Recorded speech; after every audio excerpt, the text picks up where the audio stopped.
이 율법과 복음에 대해서 말씀을 전하면서 본문을 읽었던 고린도전서 3장 16절 17절을 가장 많이 본문을 삼은 것으로 여러분 생각이 되어질 것입니다. 왜 그런가 하면 우리의 신앙의 절정이 바로 성전이 되어졌다고 하는 사실이에요. 예수님이 성전이시고 예수님을 모시는 우리도 성전이다, 이겁니다. 예루살렘의 성전이 헤롯이 46년 동안 지어졌을 때 그걸 헐어버리라고 그랬어요. 그러면 내가 사흘 만에 일으켜 세우리라. 예수님이 부활하시기 전에는 그 말이 무슨 말인지 제자들도 몰랐다고 그랬어요. 나중에 부활하시고 난 뒤에 보니까 예수님의 우리 선생님의 육체를 가리켜서 성전이라고 했구나, 이렇게 발견하게 됐죠. 예수님 육체 자신이 성전이라 이거죠. 그렇기 때문에 이 성전이 뭐냐, 우리 구약 성경의 성막과 솔로몬이 성전을 지은 그 성전을 연상하면 돼요. 성전은 하나님의 이름을 모신 것이고 하나님과 함께 하시는 모든 이름을 그곳에 두셔서 어떤 상황 속에서도 그 이름을 가지고 빌고 기도하면 응답하시고 함께 하신 역사. 그렇기 때문에 성막이나 성전을 그 구조를 잘 알고 그 구조를 따라서 신앙생활하는 것이, 오늘날 우리가 교회지만은 그 교회가 성전의 구조를 우리는 무시하면 안 된다 이거죠. 왜 그런가 하면 예수님이 성전이라고 하셨잖아요. 근데 예수님을 모시는 우리도 또 성전이라고 그랬어요. 그래서 그 구조 속에서 우리에게 복음으로 보여준 것이 뭐냐, 구약에서는 성전을 통해서 율법을 보여줬다고 한다면 신약은 성전을 통해서 예수의 피로 이루어진 그 놀라운 성전이 이제 이 복음으로 이루어졌다 이거죠. 그렇다면 이 성전은 하나님을 모신 곳이죠. 그 성전과 성전에 거하시는 주가 있어요. 아무리 집을 지어놓더라도 사람이 살지 않으면 아무 필요가 없잖아요. 그래서 그 집은 집주인이 살해하듯이 성전은 하나님이 거하시지 않으면 이건 성전이 될 수가 없는 거죠. 의미가 없는 거죠. 그렇기 때문에 우리가 이 세상에 살면서 성전이라고 한 것을 강조한 것은 성전의 주인이 거하신 곳이다 이거죠.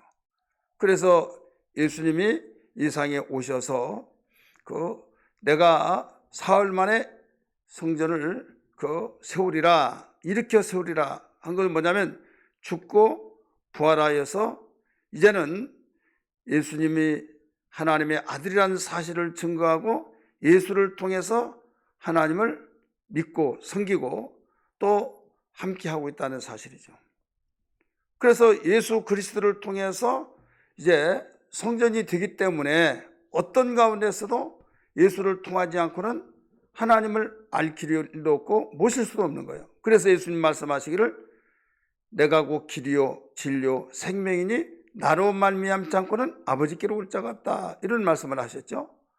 그렇기 때문에 예수를 통하지 아니하고는 어떤 무엇도 알 수가 없다. 예를 들어서 아버지 하나님을 아는 길도 예수를 통해서 알게 되고 믿는 것도 예수를 통해서 알게 되는 거예요. 이단들, 특별히 여화징들 굉장히 성경을 많이 알고 있는 것 같지만은 그들은 삼위일체 자체를 부인하고 결국 아버지와 아들 누가 높냐, 아버지가 더 높다, 맞다 하면서 이걸 아버지와 아들과 하나됨을 부정합니다. 그러면서 육신의 생각으로 풀어가고 있는 거죠. 당신과 당신 아버지하고 어떻게 동급이냐, 누가 높냐, 그럼 아버지가 높죠. 바로 그것이다, 이런 식으로 나간다 이거죠. 우리는 성령 하나님, 성부 하나님, 성자 하나님, 바로 삼일째 하나님이라고 말하고 있잖아요. 그러면 또 뭐라고 하냐면 삼일체가 어디에 나왔냐? 성경에 어디 있냐? 그들은 성경 합니다. 그렇습니다. 근데 성경 삼일체 단어가 어디 있냐는 거죠. 하도 많이 듣다가 보니까 있다고 하면서 막 찾다가 그는 비웃죠. 네가 백날을 찾아봐라. 삼일체라는 단어가 나오나? 안 나오지.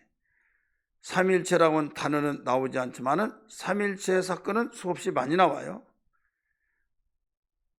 하나님만이 가질 수는, 절대자만이 가질 수 있는 하나님의 속성이 바로 아버지의 인격과 아들의 인격과 성령의 인격이 따로따로예요.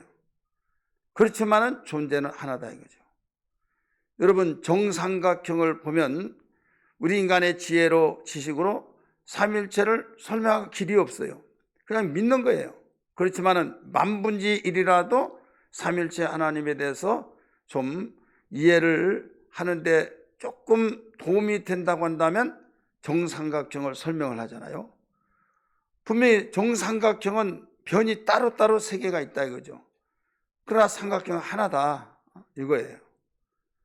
이게 이해는 되지만은 이게 100% 설명이 될 수는 없어요. 아버지의 인격 따로고 아들의 인격 따로요, 성령의 인격이 따로예요. 그러나 합하여 그분의 존재는 한 분이다 이겁니다. 그러나 이 자체를 부정한다 이거죠. 여러분, 하나님이 한 분이면 내가 이렇게 말해야 하잖아요. 근데 우리가 우리의 형상을 따라 사람을 만들고, 우리라는 단어가 나와 안 나와요? 하나님이 말씀하신 거예요. 우리가 우리의 형상을 따라 우리가 사람을 만들고, 자 우리가 내려가 보자. 바벨론 바벨탑을 샀을 때 그걸 내려가 보자고 말했어요. 1인칭 복수를 썼어요. 그러니까 하나님이 세 분인데 세 분이 존재가 셋이 아니라 인격이 따로따로다 이거죠. 아버지의 인격이 분명합니다. 아들의 인격이 분명합니다. 성령의 인격이 분명합니다. 이 세 인격은 분명히 따로따로지만은 존재는 하나다 이거죠. 예수님이 아버지 하면서 기도도 했다고 하는 것을 인용하면서 그러지 않느냐, 그런데 어떻게 따로 하나냐 하면서 부정을 하며, 따로따로이기 때문에 별개로 여기서 가르쳐 줬지 왜 하나로 보느냐 말하고 있죠. 그러나 성경은 예수님이 말씀하신 거예요. 아버지와 나는 하나니라. 따라서 아버지와 나는 하나니라. 존재는 하나다 이거죠. 인격은 따르지만. 예수님이 요한복음 10장 한번 볼까요? 요한복음 10장 맨 마지막 절 30절, 10장 30절 봅니다. 나와 아버지는 뭐라고 그랬어요? 하나이니라 하신대. 여호와 증인들이 아무리 성경 많이 알더라도요, 이 성경을 알지를 못해요. 나와 아버지는 하나이니라. 그렇기 때문에 빌립아, 네가 나를 그렇게 보고도 아버지를 보여달라고 하고, 나를 그렇게 믿고도 아버지를 보여달라고 하느냐 이거죠. 그래서 성령을 인정을 하는데 그냥 파워적인 능력으로 보지 인격으로 보지 않습니다. 성령은 완전한 인격이에요. 인격이고, 예수님이 이 세상에 그 성령이 오실 분에 대해서 높여서 말씀하셨어요. 그가 오시면 이렇게 나오잖아요. 그가 오시면 진리 가운데 인도하시고, 요한복음 14장, 15장, 16장에 예수님이 가르쳐준 보혜사 성령에 대해서 가르쳐주고 있잖아요. 예수님 자신보다 성령을 더 높였고, 또 인자를 거역하고 인자를 해방하면 용서를 받지만은 성령을 해방하고 성령을 거역하면 이 세상에서도, 앞으로 오는 세상에서도 사함을 받지 못한다. 기억하시면 아멘 하시기 바랍니다. 그러니까 예수님은 당신이 아버지께로 가셔서 보내실 보혜사 성령을 모독하고 해방하고, 또 이 성령을 거슬리면 거역하면 사함이 없다는 거죠. 이렇게 높여주셨어요. 그럼에도 불구하고 이게 인격도 아니고 하나님도 아니고 그냥 이 물체같이 파워적인 존재, 힘이 센 종, 이렇게 보고 있다 이거죠. 자, 그들은 그렇다 치더라도 우리는 그렇지 않냐고 따로따로 인격이 따르지만 한 분이신데, 여기에서 이 성령이 모두 하신 일은 하나님이 하신 그 일을 하셔요. 예수님이 이 세상에 모든 걸 다 이루시고 아버지께로 가셔서 이 땅에 내 것을 가지고 일하신다 가르쳐 줬잖아요. 요한복음 14장 16장 13절 이하에서도 가르쳐 줬죠. 예수님이 진리시잖아요. 근데 요한복음 14장 17절에 보면 저는 진리의 영이라 이렇게 또 가르쳐 주잖아요. 성령을 내 것을 가지고 일하고 내 영광을 나타내리라. 예수님이 성령이 오시면 그렇게 말씀하셨어요. 나타내시리라. 높여서 존칭으로 썼다 이거죠. 이러한 성령을 우리는 진정으로 사모하고 열망하고 정말 그분을 존귀하게 여기면서 우리가 사모해야 하는데도 불구하고 그냥 헌신짝 내버리듯이 하찮게 여겨버린다 이거죠. 이건 무지입니다. 자, 지금 율법 속에서 성전은 하나님을 섬기고 하나님의 이름을 두어서 했다고 한다면 이제 성전의 완성이 되신 예수 그리스도, 육체가, 예수님의 육체가 성전이라고 했잖아요. 그래서 성전은 누구를 모신다고 그랬어요? 성전 주인을 모신다고 그랬어요. 바로 하나님을 모신다 이거죠. 그러면 우리는 하나님을 모시기 때문에 하나님을 만나뵈러 가는 거죠. 그럼 가서 만난다고 그랬어요. 그러면 이제는 우리가 성전이었어요. 우리도 성전이잖아요 이제는. 그래서 성전이, 주님이 성전이시고 예수 믿는 우리도 성전이고, 그럼 우리 안에 누구를 또 모셔요? 바로 성전의 주인 되시는 분을 모셔야 된다 이거죠. 지금 성전의 구조가 문 열고 들어오면 번제단, 물두멍, 그 다음에 뭐가 있다고 그랬어요? 성소, 지성소가 있다고 그랬어요. 지난 시간에는 지금 번제단과 물두멍을 거쳐서 이 성소의 휘장이 둘이잖아요. 가운데 칸막이 있는데 첫 번째 휘장이 성소, 두 번째는 지성소인데 성소의 첫 번째 이 금초대가 있어요. 7금초대. 우리 한번 따라합시다. 7금초대. 7금초대에다가 이 불을 붙인데 한 번 붙이면 영원히 꺼지지 아니해야 된다. 이게 나오잖아요. 영원히 꺼지지 아니해야 된다. 꺼지지 아니할 것이 뭐냐 이거죠. 여러분, 우리가 성령 받고 성령으로 성령의 불이 꺼지지 말아야 된다 이거죠. 믿으시길 바랍니다. 그래서 이 성령의 역사를 통해서 예수님을 구주로 영접하고 성령으로 역사하여서 우리가 물과 성령으로 거듭나서 하나님의 자녀가 되어지고, 이제 성령으로 우리는 어떤 자는 하나님의 자녀가 되기도 하고 어떤 자는 성령으로 주라고 시인한다고 그랬잖아요. 고린도전서 12장 3절. 그래서 중생과 성결에 대해서 말씀을 드렸어요. 따라서 합시다. 중생과 성결. 그럼 그 중생은 거듭났다고 하는 것인데 다시 났다, 구원받았다.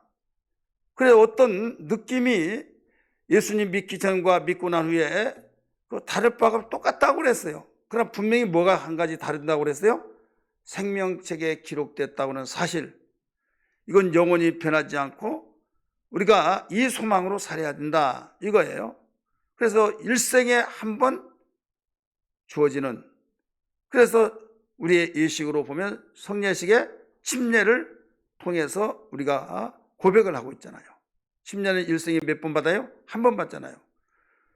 그러나 성결은 계속적으로 우리가 이 성찬식을 하는 것처럼 계속 성결해 가는 거예요. 내가 신앙생활의 성령의 역사를 외면하고 또 우리가 하나님의 신앙이 뒤죽박죽 뛰어서 내리막길 갖고, 그래서 내가 정말 신앙의 실패자가 됐다. 그러면 실패자 된 것을 회개하고 다시 돌이켜서 다시 새로워질 수 있는 것이 성결이에요. 그래서 올라갔다 내려갔다 하지 말고 그리스도의 분량까지 계속 장성해 나가는 거, 이게 우리의 성장 목표인 것을 믿기 바랍니다. 성결 목표인 것을 믿기 바랍니다.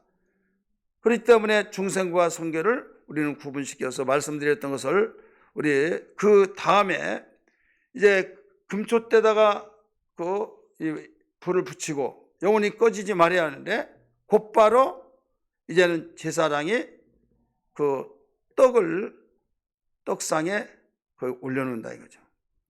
떡상은 두 줄로 되어 있는데 한 칸에 두 줄이 되니까 6칸을 놔요. 그러면 12개죠. 이건 이스라엘 12지파를 가리키고 있고, 이 떡은 그리스도의 몸을 상징하고 있는 겁니다. 한번 따라합시다. 그리스도의 몸을 상징한다.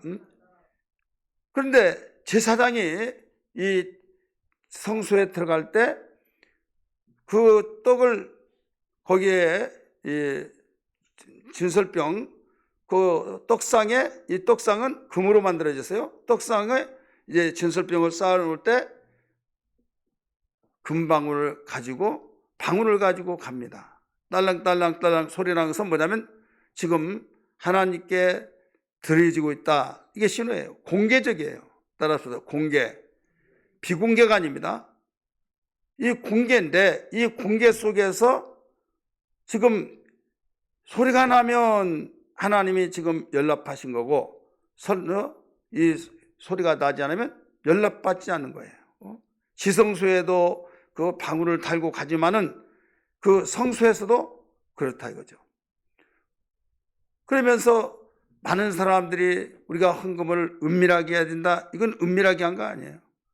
구제와 봉사는 은밀하게 하지만은 헌금은 바로 공개적인 거예요. 당당하게 한 것이다 이거죠. 한번 따라서 당당하게, 떳떳하게, 오히려 공개하듯이 떳떳하게 하는 거예요. 이 구제와 봉사가 여기서 떡상은 다른 겁니다. 그리스도의 몸을 상징하면서 우리가 이제는 그 성전이니까, 지금 예수님이 성전이었을 때는 예수님이 예수님 자체가 화목제물로서의 그 예수님의 우리에게 떡이 되신 거예요. 생명의 떡. 내 떡을 받아 먹으라. 말씀하시잖아요. 내 떡을 받아 먹으라. 인자의 살을 먹는 자는 생명이 있고 말씀하시잖아요. 그래, 예수님이 성전이 되어 주셔서 우리에게 떡이 되어 주셨다고 한다면, 우리도 성전이니까 이제 우리에게도 뭐가 있어요? 떡이 있어야겠죠. 예수님이 성전이니까 예수님도 떡이 있어야겠고, 이제는 우리도 성전이니까 우리에게도 떡이 있어야 된다 이거죠. 그러면 그 떡이 이제는 뭐가 떡이냐? 진설병의 떡. 이것은 모두 하나님께 드려지는 예물이 바로 떡이 되는 거예요. 하나님께 드려지는 헌금이 모두 떡이 된다 이거죠.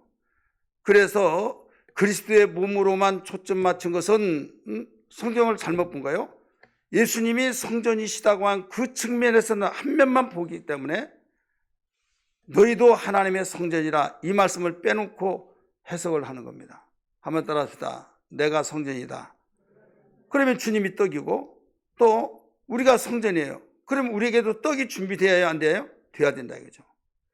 떡에 대해서 준비할 때 어떻게 준비하느냐? 이 떡은 진설병이라고도 말합니다. 진설병은 고운 밀가루에 기름을 섞어서 구워낸 것이 바로 거기에 올려놓은 거예요. 시루떡이 아니에요. 고운 밀가루, 이 채가 있죠. 얼고미가 있고 채가 있어요. 아주 가장 고운 밀가루로, 고운 가루로 찧어서 이제 밑에 채로 쳐서 그게 나오는 것을 기름으로 볶아서 이제 거기에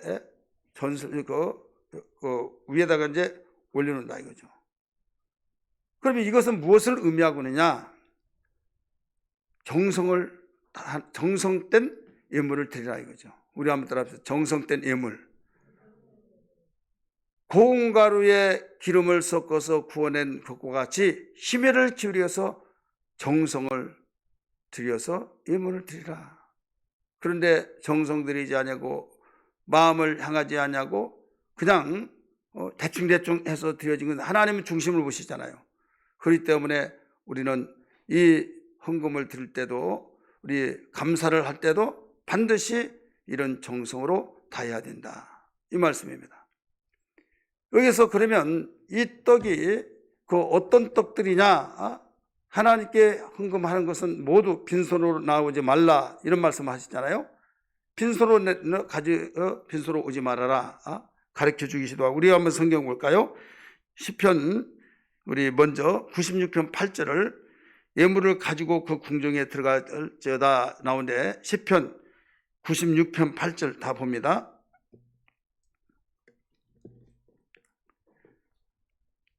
우리 같이 읽습니다. 시작. 여호와 이름에 합당한 영광을 그에게 돌릴지어다. 예물을 들고 그의 궁정에 들어갈지어다. 한번 따라합시다. 예물을 들고 그의 궁정에 들어갈지어다. 이게 바로 우리가 성전이기 때문에 여기 하나님께 드려지는 진설병, 곧 이제 떡을 드려야 된다 이거죠. 그러면 신명기 16장 16절 잘 아시는 말씀이에요. 여기에 여호와께 빈손으로 나오지 말라, 이 말씀이 나와요. 여기는 3대 절기에만 해당한 것이 아니라 우리가 성전이 되기 때문에 모두 하나님께 나올 때는, 예배란 것이 뭐예요? 예배는 하나님을 만나 뵙는 거예요. 하나님 만나 뵙는데 하나님께 나올 때 빈손 들고 나오지 말아라 이거죠. 다시 말해서 어른을 찾아뵐 때 빈손도 가지 않고 그 예를 갖춰서 준비해서 가듯이 바로 하나님께 나올 때 빈손 들고 나오지 말아라, 이 말씀이에요. 그래서 성경에 어디를 보든 하나님께 나갈 때는 반드시 예물을 가지고 가라, 이런 말씀을 가르쳐 주고 있죠. 예배라고 하는 것을 잘 이해하면 돼요. 하나님 뵙는 것이다. 하나님 뵙는데 그냥 가면 안 된다, 이런 말씀을 우리가 잘 볼 수가 있어요. 그래서 하나님이 기뻐하신 모든 예배다운 예배가 된다. 이것이 우리에게 믿음이에요. 우리 한번 따라서 믿음. 그래서 믿음이 없이는 하나님이 기쁘시게 하지 못하나니, 하나님이 계신 것과 그가 상주신이심을 믿어야 할지니라. 우리는 하나님 앞에 지금 예물을 드립니다. 내가 성전이고 하나님께 이제 떡상이 되어서 진설병을 정성을 들여서 되어진 것처럼 되어지는데, 이것이 곧 우리에게 하나님의 살아계신 것과 그가 상주신이심을 믿어야 할지니라. 그렇게 할 때 하나님께서는 믿음대로 상을 주시고 축복하신다는 것을 알고 순종하고, 네가 성전으로서 떡상을 그저 진설병을 되어지듯이 드릴 줄 알아야 된다. 이것이 오늘날 우리의 신앙이 되어야 될 줄 믿습니다. 여러분, 은혜 받는 자와 은혜 받지 못한 자 어떻게 차이 나느냐? 건강한 자하고 건강하지 않은 자는 면역성이 있고 없고 그것을 건강할 때는 잘 몰라요. 그런데 어떤 환절기를 통해서 그 감기가 막 들었다. 그럼 면역성 있는 자 없는 자 그때 표시가 나는 거예요. 마찬가지예요. 은혜 받는 자하고 은혜 받지 못한 자는 뭐가 다르냐? 은혜 받는 자는 홍해를 길과 같이 그냥 걸어가는 거죠. 그래 똑같이 걸어가지만은 은혜 받지 못한 자는 거기서 수장돼 죽은 거예요. 택한 이스라엘 백성들은 하나님께 은혜를 입어서 애굽에서 해방되어 나온 걸 믿으시길 바랍니다. 분명히 은혜 받은 자요. 그런데 바로에게 놓아주라고 하는데 놓아주지 않냐고, 놓아주는데 나중에 노동력이 생각이 나니까 내가 졌다 이렇게 생각하니까 여봐라 다시 잡아와라 해서 마병을 보내서 다시 잡으러 옵니다. 어떻게 마병을 따라 도망갈 수 있습니까? 딱 부딪히기가 있어요. 하나님의 불기둥이 거기에 기둥이 가운데 끼어 있지 않으면 그는 죽어요. 근데 불기둥을 통해서 가로막아서 지금 다 와서 잡아가려고 할지라도 만약에 거기에서 잡아내려면 불 속에 들어가서 끄집어내야 된다 이거죠. 그러니까 거기에 접근을 하지 못하죠. 홍해가 갈라집니다. 그들이 유유하게 빠져나갑니다. 유유히 빠져나가요. 그들도 거기에 들어갔어요. 이스라엘 백성이 맨 후미가 빠져나가고 애굽 군대가 맨 선두에 있는 자, 또 맨 뒤에 섰던 그들이 바닷속에 들어갔을 때 찰싹하고 붙어서 수상돼서 죽었다 이거죠. 여기서 무엇을 볼 수 있느냐? 은혜 받는 자와 은혜 받지 못한 자의 차점이 여기 난 거예요. 따라서 합시다. 은혜 받는 자와 은혜 받지 못한 자 차이가 여기서 난 거예요. 은혜 받은 자는 광야에서 살 수 없고 물이 없어서 그들은 목말라 죽을 수밖에 없지만은 반석이 샘물되어서 거기서 반석에서 샘물이 터져 나와서 먹고 산다 이거죠. 그렇지 않습니까? 죽을 위기에서도 위경 속에서도 하나님의 은혜를 입은 사람은 부르실 때 응답하시고 은혜 없는 사람은 아무리 날고 뛰더라도 안 된다 이거죠. 그래서 우리는 평상시에 하나님께 헌신하고 하나님을 만나 뵈어서 하나님께 감사하는 그 떡상이 되어서 하나님이 받으시는 떡상이 되어서 우리에게 평상시는 모를지라도 위경 속에 있을 때 하나님께 부르짖으면 위경에서 건져주신다는 사실을 알고 소망으로 살아야 될 줄 믿습니다. 할렐루야. 가령 우리가 돈을 다 잘 벌고 여기저기 가서도 일손이 모자랐을 때 우리는 다 일손이 모자라면 뭐 어디든지 오라고 하잖아요. 그때는 돈을 다 소유하고 있다 이거죠. 일 열심히 하니까 거기에 대한 싹 대가가 있다 이거죠. 그런데 그때는 너나 나나 할 것 없이 어려운 줄 모른다 이거죠. 그러나 어려울 때는 돈 있는 사람 없는 사람 완전하게 드러납니다. 마찬가지예요. 이 세상을 살아갈 때도 되는 사람은 막 되는 것 같고 안 되는 사람은 이렇게 저렇게 해도 안 되고 그럴 때 불공평한 것 같고 왜 나는 되는 것마다 하는 일마다 왜 안 되느냐 하고 절망차질을 할 때가 있다 이거죠. 근데 알아야 할 것은 뭐냐면 하나님의 은혜를 입은 사람은 그럴 때일수록 하나님께서 일을 하신다는 걸 알아야 될 줄 믿기 바랍니다. 그러니까 평상시에 우리가 심어 놓아야만 나는 거죠. 나고 자라서 거둬야 할 것 아니냐 이거죠. 근데 많은 사람은 예수님 뭐 열심히 믿는다고 해서 뭐 되나? 믿는 자나 안 믿는 자나 다 똑같더라 하고 그냥 임의대로 생각하고 자기의 판단대로 예수님 믿지 않더라도 우상을 섬기더라도 하나님을 비판하고 등지고 삿대질하고 그런 사람은 잘 된다 이거죠. 그러니까 예수님 그때 믿을 필요가 뭐가 있나 이런 식으로 생각한 사람이 있어요. 여러분 사람은 항상 평탄하고 항상 흥하고 항상 모든 게 다 대로의 길이 열려있는 것만은 아니에요. 생사화복을 주관하신 분, 역사를 주관하신 분은 하나님이신 걸 믿기 바랍니다. 흉년이 올 때가 있다 이거죠. 풍년이 올 때가 있을 때 흉년이 애굽에 내렸듯이 우리 인생에게 위경에 처할 때가 있다. 위경. 그래서 시편 기사 이렇게 나오잖아요. 위경에서 건져내시고 어떤 자를 건져냈습니까? 하나님의 사랑을 입은 자, 하나님의 은혜를 입은 자, 부르질 때 그 공경에서 돌이키시고 할렐루야. 그래서 우리는 은혜 받아야 할 이유는 여기에 있는 거예요. 은혜 받아야 하나님과 소통이 되고 하나님의 지지를 받고 하나님의 인도를 받고 밀어주시고 돌보시고 그런데 이 현실에서 어렵지 않다가 보니까 은혜를 받은 이유를 받아야 할 이유를 알지를 못하고 있다 이거죠.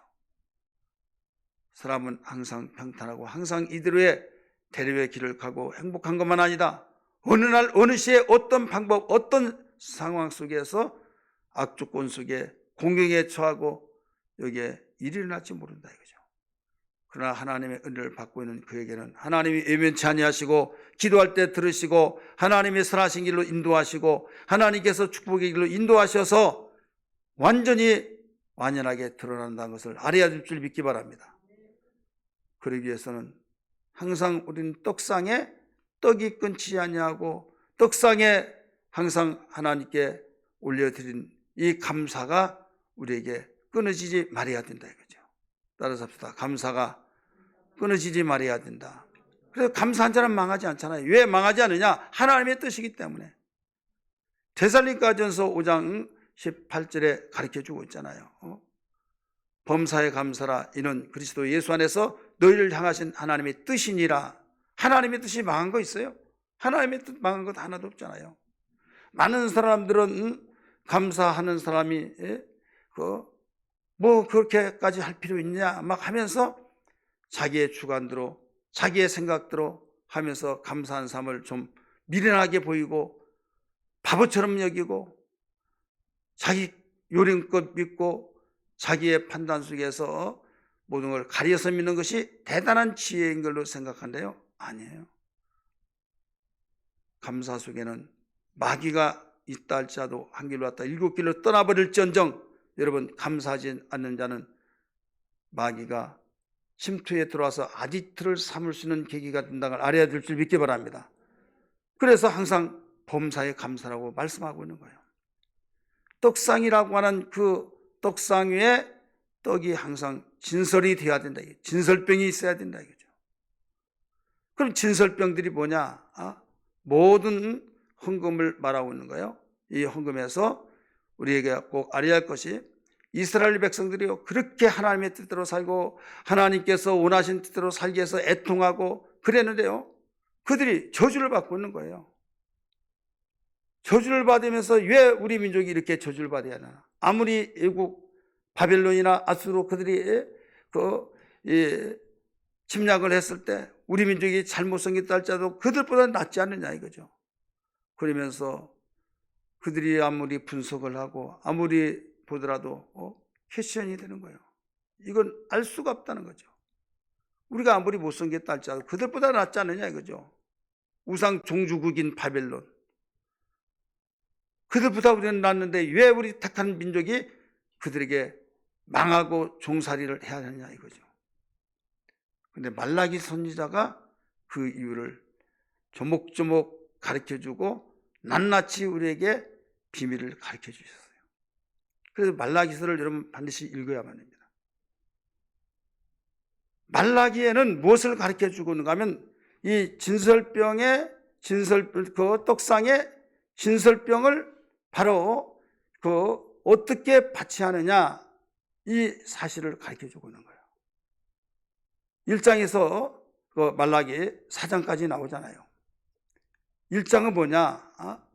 너희들은 하나님께 드릴 때 세상의 군왕들과 같이 군왕에게 드리더라도 너희들은 나보다 군왕보다 나를 더 내 것을 드릴 때 귀하게 드려야 하는데 군왕에 드린 것보다 더 못하다 이거죠. 자, 왕에게 드릴 때 털 빠지고 절룩거리고 눈 멀고 상하고 그런 걸 군왕에게 드린 일이 있었더냐? 못하지 않느냐 이거죠. 최고 값진 것을 드리지 않느냐? 그런데 나에게는 털 빠지고 눈 멀고 절룩거리고 이런 것을 바쳤다 이거죠. 하나님께 진설병 감사의 떡을 정성을 드리고 감사하는 마음에 드리지 않냐고 형식적으로 드려지고 있다. 하나님 중심 모신다고 그랬잖아요. 우리 말라기 한번 볼까요? 말라기 마태복음 전에 말라기 1장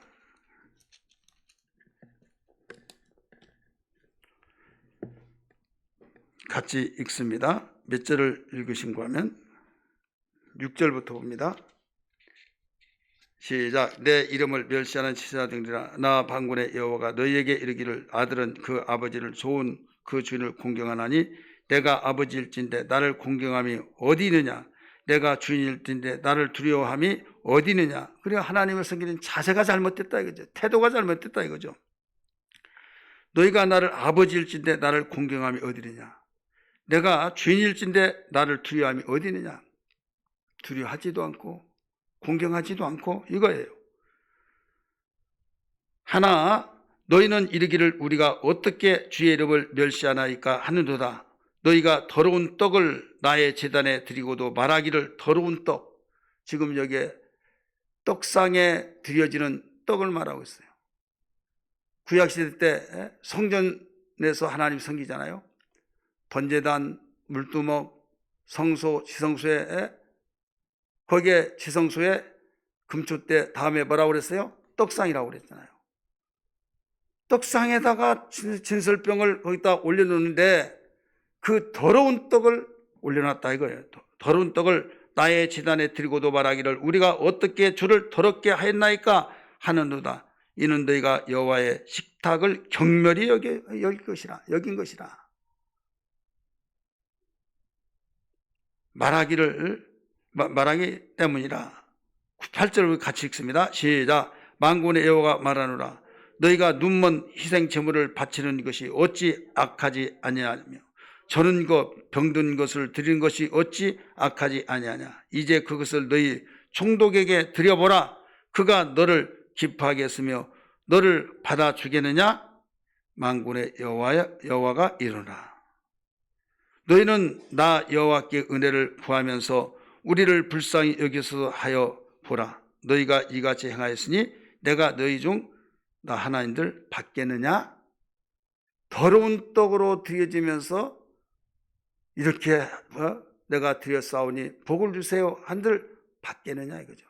그러니까 하나님께 드려지는 태도, 자세가 잘못됐다. 이것을 이스라엘 백성에게 지적해 주고 있는 거예요. 우리는 하나님께 예배하고 또 드려지면서 경멸히 여겼다고 그랬잖아요. 경멸히. 우리는 하나님께 이 떡상 위에 올려놓은 떡을 정말 정성껏 최고 귀한 것, 내 마음속에 감사와 감격 속에서 우리는 잊어버리지 말고 드려야 된다. 이것을 우리에게 일러주고 있다는 것을 알아야 될 줄 믿기 바랍니다.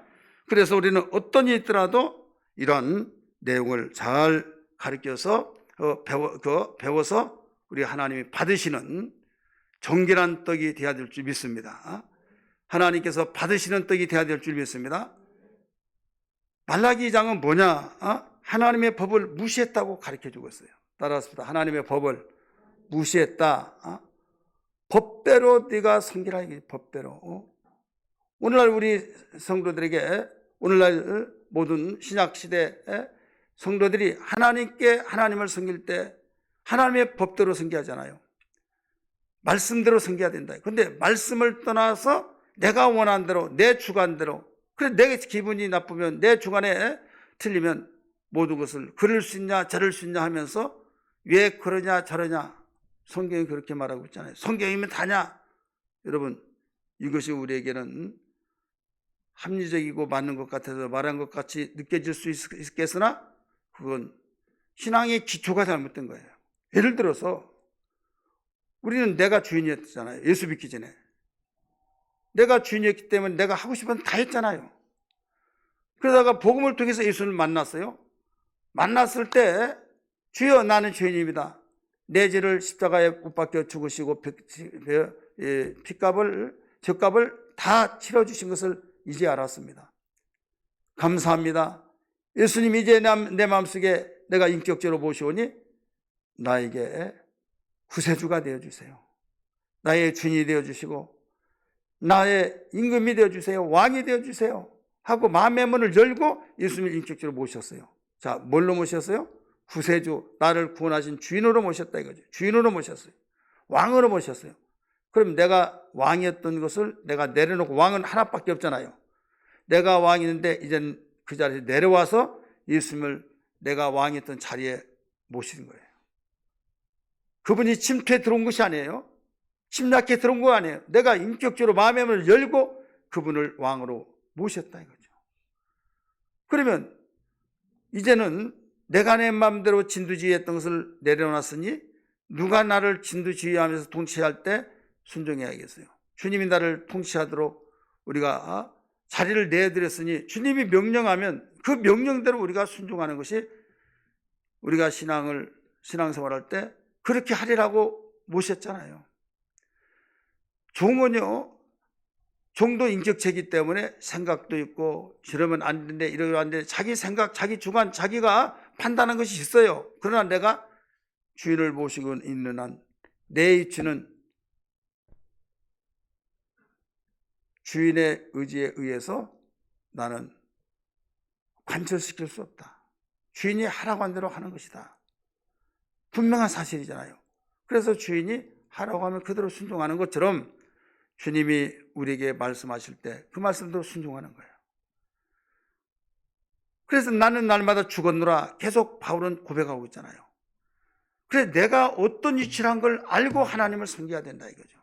주님 뜻대로 살기로 했네. 주님 뜻대로 살기로 했네. 주님 뜻대로 살기로 했네. 뒤돌아서지 않게 주님 뜻대로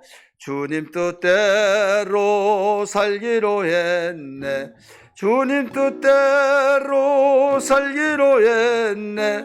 주님 뜻대로 살기로 했네. 뒤돌아서지 않 이 세상 사람 남 몰라줘도 이 세상 사람 남 몰라줘도 이 세상 사람 남 몰라줘도 뒤돌아서지 않겠네.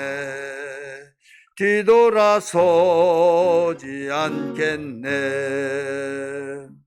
가장 신앙생활에 쉬우면서도 어려운 것이 뭐냐면요, 쉬운 것은 하라고 하면 한대, 하라고 하면 한 대로 하라고 하신 대로만 하면 돼. 얼마나 단순합니까? 그렇잖아요. 쉽잖아요. 복잡하게 뭘 할까, 이렇게 할까, 저렇게 할까, 이렇게 하면 틀리고 맞고 정말 맞는 거야 하면서 얼마나 복잡합니까? 그러나 내가 지금 그럴 위치가 아니고 나는 종이니까 그분이 시킨 대로만, 명령하신 대로만 하면 돼. 간단하잖아요. 단순하잖아요. 이해되시기 바랍니다. 이렇게 쉬우면 쉬워요. 근데 왜 어렵냐? 내가 하려고 하니까. 내가 왕 노릇하니까. 왕도 아니면서 왕 노릇하고 무지하고 한치 일도 알지 못하면서도 내가 모든 걸 다 아는 양 하다 보니까 어려운 거예요. 자, 시험지를 받아들고 해답을 다 눈에 들어오고 아는 사람은 시험 잘 풀어나가면서 쉽다고 그래요? 어렵다고 하겠어요? 쉽죠? 하얀 건 종이고 검정 건 글씨인데 뭐가 뭔지 하나도 모르겠다. 얼마나 어렵겠습니까?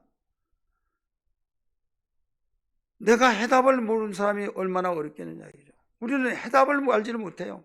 내일 일을 알지 못하고 현재 지금 일도 어느 것이 진짜고 가짜인지 알지 못하고 그런 상황 속에 있으면서도 우리가 쥐 노릇하고 왕 노릇하고 하니 얼마나 어렵겠느냐 이거죠. 쉬운 길 가시기 바랍니다. 우리 한번 따라합시다. 쉬운 길 갑시다. 쉬운 길 가라고 주님이 우리에게 길을 열어주셨어요.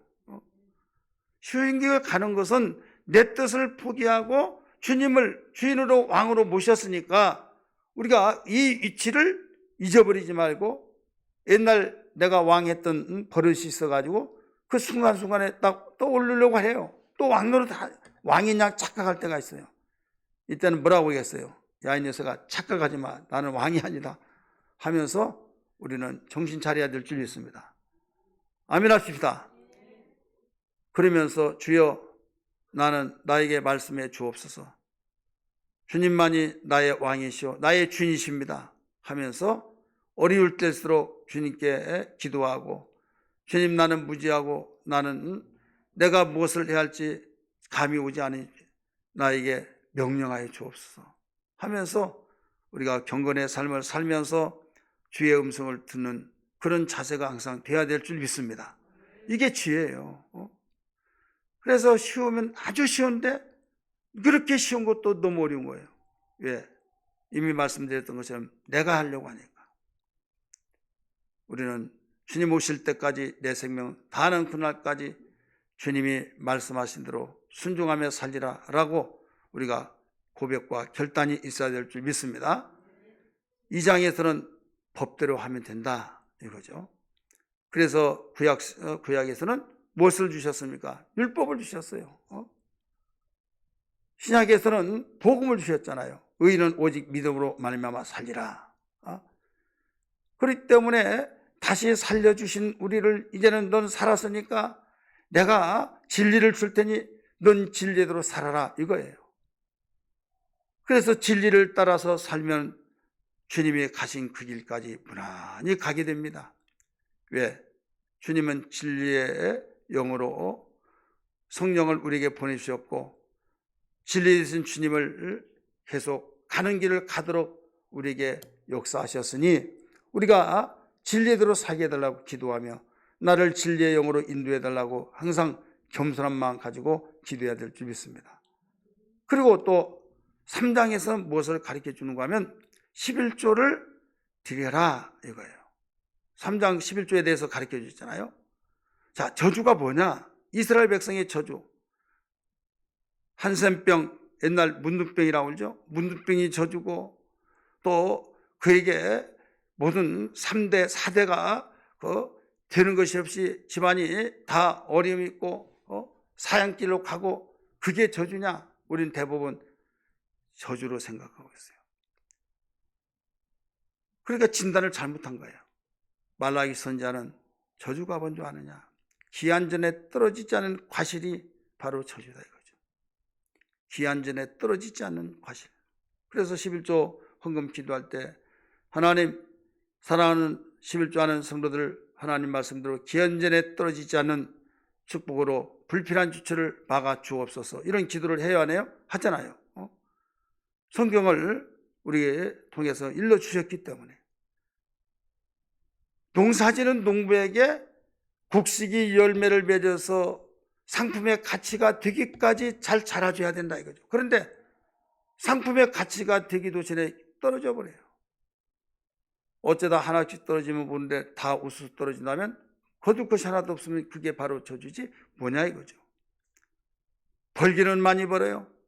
근데 지출 써보지도 못하고 이리 저리 막 다 지출되어질 때 얼마나 속상하겠습니까? 그렇지 않겠어요? 어떤 사람은 수입이 별로 그렇게 많지 않은데 모든 걸 모으고 모았을 때 많이 벌어가지고 지출이 뻥뻥 새어나간 것 그 사람보다 더 많이 모아요. 그럴 수밖에 없죠. 예, 펑크가 나가지고 구멍이 나서 그쪽으로 다 새어나간데 모아진 것 같이 느껴진데 잠시 조금 있으면 빈바닥이다 이거죠. 예, 구멍이 크기에 따라서 빨리 지출되어지잖아요. 근데 수돗물 tum벙 떨어진 것이 아침에 되면 그 큰 그릇이 찰찰 넘잖아요. 쌓인 것이 그렇게 넘친다고 생각해 보세요. 구멍이 나지 않아야 된다. 할렐루야. 구멍이 나지 말아야 된다 이거죠. 근데 구멍이 나지 않으려면 어떻게 하느냐? 11조를 해야 된다 이거죠. 우리가 어떻게 도둑질 하겠습니까? 어떻게 하나님의 것을 도둑질 하겠습니까? 말할 때 너희는 11조와 헌물이라 말라기 3장에서 가르쳐 줬잖아요. 요사에 여러분 인터넷 보면요 11조 하라고 하는 목사는 완전히 잘못되고 하지 11조 어디 하라고 하느냐 해가지고 11조를 반대하고 주장한 저기들이 점점점 막 더 퍼져나가고 있어요. 정신바짝 차려요. 특정 기단 특정인 사람들만 이단들이 그런 적이 있는데 이제는 막 인터넷 세상이니까 11조 하기 싫은 사람이 얼마나 좋아라고 하겠어요. 그렇잖아요. 그러면서 기독교에서 그 주장했던 11조는 율법이다. 그건 율법이 아니다. 아브라함 때부터 왔다. 그러니까 그것까지 인용을 하면서 왜 11조가 율법이 아니라고 말하냐. 그러면서 기독교에서 말하는 주장한 11조 강조하는 사람들이 말하는 그 내용까지 인용을 해가면서 멜기세덱에 드렸다고 한 것을 말하는데 하면서 반박을 하고 또 예수님이 하라고 했다 그런 말씀까지 찾아가면서 하면서 이건 이것이다 하면서 안 해도 된다 하지 말아라 이러고 있다 이거죠. 그러면서 지금은 무엇을 해야 하느냐? 성경금을 많이 해야 된다. 이제 이렇게 말하고 있어요. 여러분, 주님이 바리새인들이 11조 한 것을 반대하지 않았어요. 화 있을진저 하면서 박하와 회양 근처까지 11조 했던 것을 바리새인들에게, 자, 박하와 회양 근처는 뭐예요? 약뿌리까지 다 11조를 했다 이거죠. 그렇게 철저했는데 그것을 반대하지 않았어요. 이것도 행하고 저것도 버리지 말아야 할지니라. 따라합시다. 이것도 행하고 저것도 버리지 말아야 할지니라. 왜 그들을 11조 했는데 반대하고 왜 11조인데 책망이느냐? 개역성경에 보면 의와 인과 신을 버렸다. 그걸 책망한 거예요. 11조를 박하와 회양과 근처까지도 11조를 했는데, 완벽하게 온전한 11조를 했는데도 주님의 책망을 받는 것은 의와 인과 신을 버렸기 때문에 책망한 거지 다른 걸로 책망한 것이 아니에요. 의는 뭡니까? 법이에요, 법. 공의의 법대로 하라. 법대로. 그 다음에 애는 뭐예요? 의와 인은 사랑이에요. 그 다음에 신은 믿음이에요. 그러니까 돈 내놓고 돈 따먹기 하는 식으로 11조 하라, 그러면 복 받는다 해가지고 그게 주가 되어서는 안 된다 이거죠. 이건 하나님이 하라고 했기 때문에 하는 거고, 마태복음 23장 23절에 있는 말씀이죠. 주님이 하라고 했으니까 이게 법이다 이거죠. 그 다음에 나에게 11조를 정말 할 때 9을 하고 하나만 네 가지고 살아라 하더라도 해야 하잖아요. 근데 하나만 바치고 9을 너희가 써라. 얼마나 감사합니까? 또 주님이 나를 구원만 시켜준 것도 감사한데, 이렇게 우리의 처정표를 아시고 10의 1만 바치라고 한 것도 감사하고, 그래서 주님을 더욱 사랑하게 되고, 그래서 사랑하는 마음, 그러니까 억압이 아니라 억지가 아니라 내가 사랑함으로 하기 때문에 이것은 우리에게 무거운 짐이 아니다 이거죠. 자, 사랑하는 사람이 하고 싶은 거 하는 것이 무거운 짐이 될까요? 될 수가 없는 거예요. 이건 기품이에요. 근데 바리새인들은 그걸 버리고 했다 이거죠. 그걸 책망한 거죠.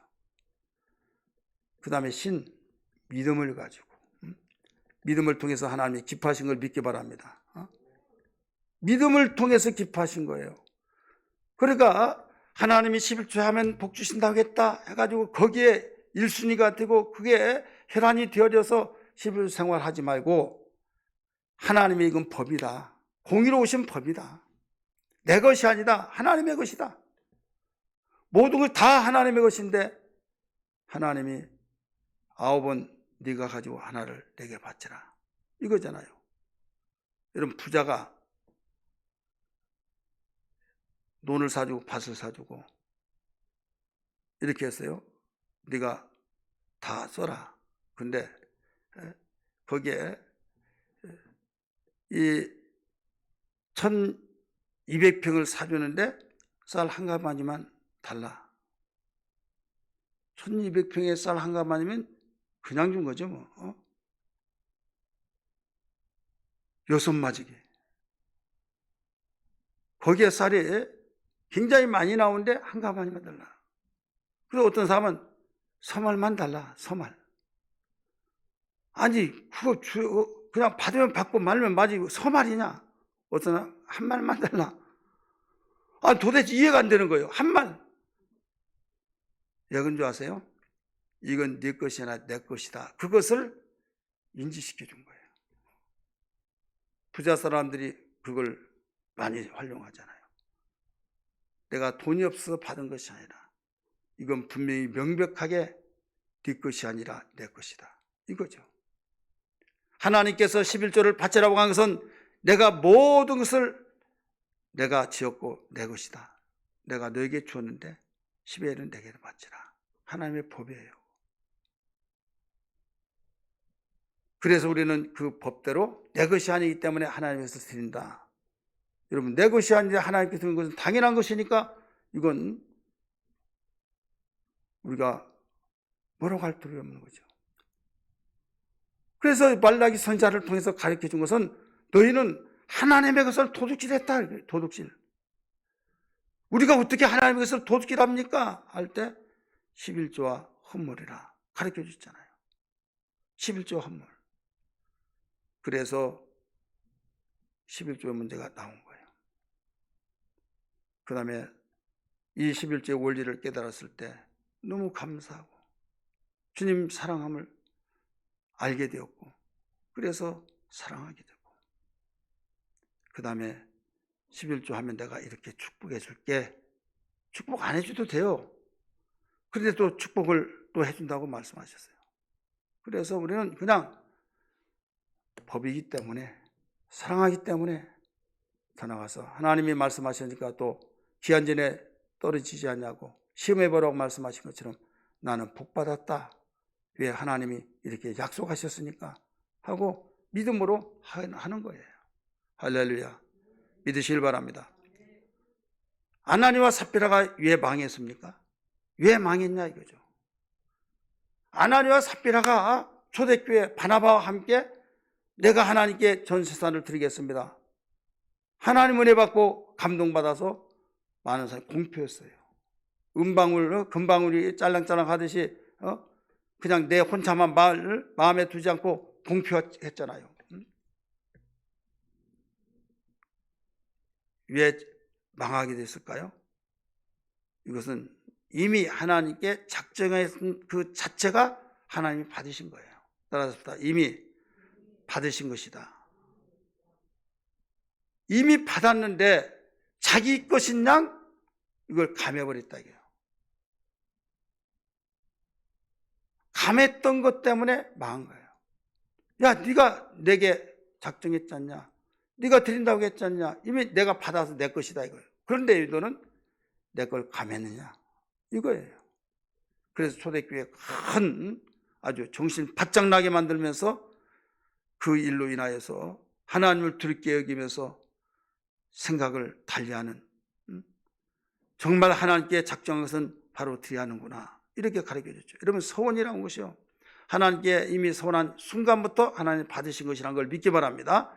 우리 성경 한번 볼까요? 성경 말씀 신명기 23장 21절 마음에 서원한 것은, 우리 마음에 서원한 것은 우리가 더디면 죄라 이렇게 가르쳐 주는데요. 신명기 23장 21절 읽으세요.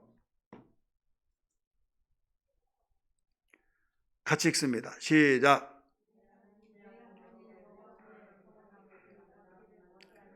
네 하나님 여호와께서 반드시 그것을 네게 요구하시리. 더디면 그것이 네게 죄가 될 것이라. 더디게 하지 말라는 거죠. 하나님이 네가 이미 서원함으로써 반드시 요구한다. 더디면 그것이 네가 죄가 될 것이다. 그래 하나님께서 서원한 것은 반드시 빨리 드려야 된다 이거죠. 그 다음에 또 봅니다. 시편 15편 4절 말씀, 서원한 것은 해로울지라도 지켜야 된다. 내가 그때 잘못 생각했어, 이런 식으로 빠져나가려고 생각하지 말아라 이거죠. 시편 15편 4절 말씀 같이 읽습니다. 시작.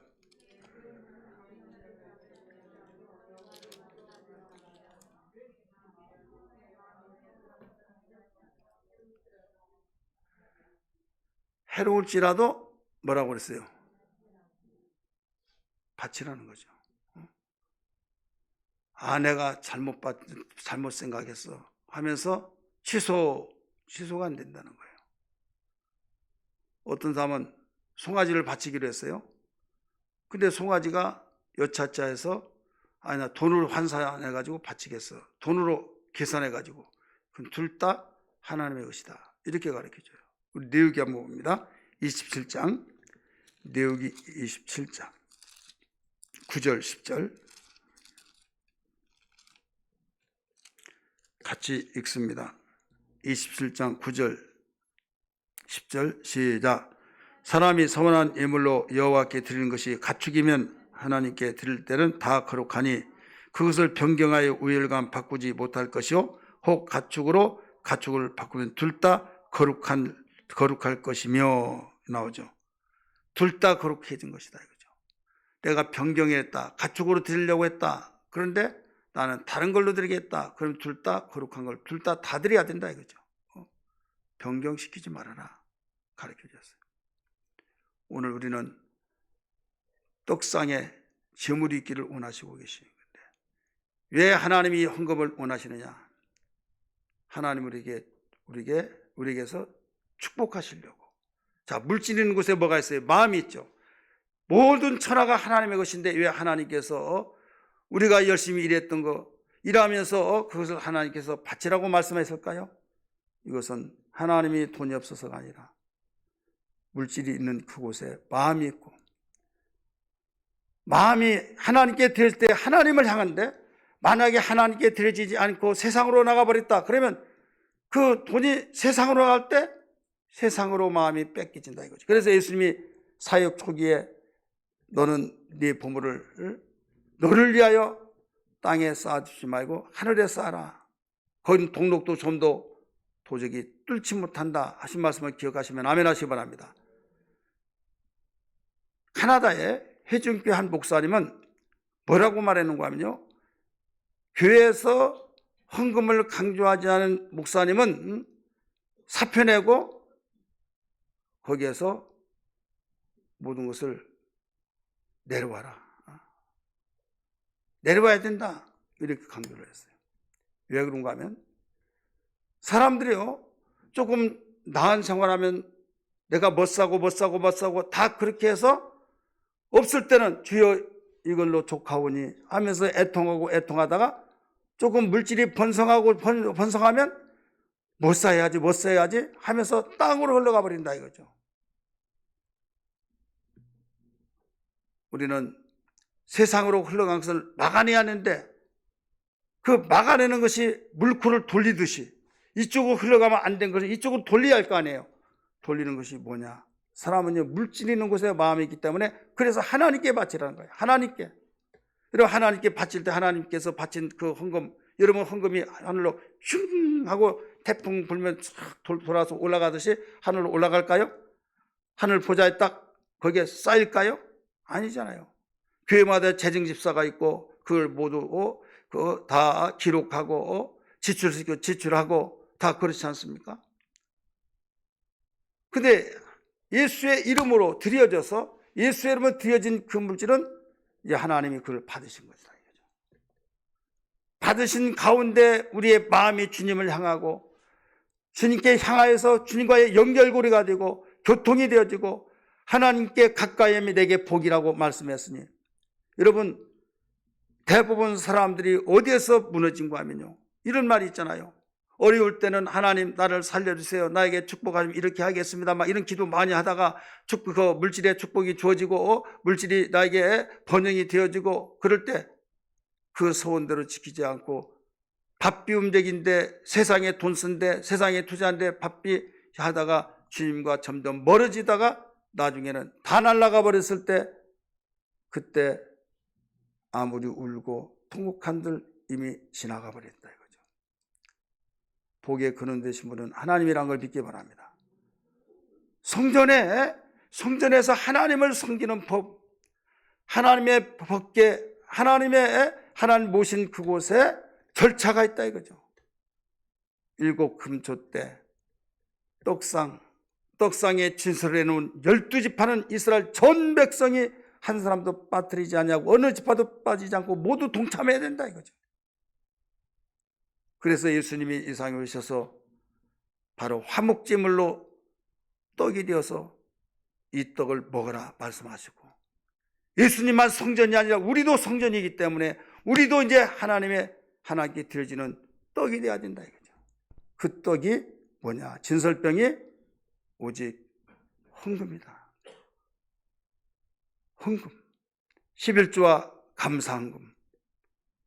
그래서 우리는 모든 일에 감사하면서 우리 헌금하면서 매 주마다 한 번도 빠뜨리지 아니하고 계속 일주일에 한 번씩 교체하니까, 그래서 매주마다 감사하는 이런 습관을 길러서 우리는 하나님이 받으시는 그런 성전에 허물자가 되어야 될 줄 믿습니다.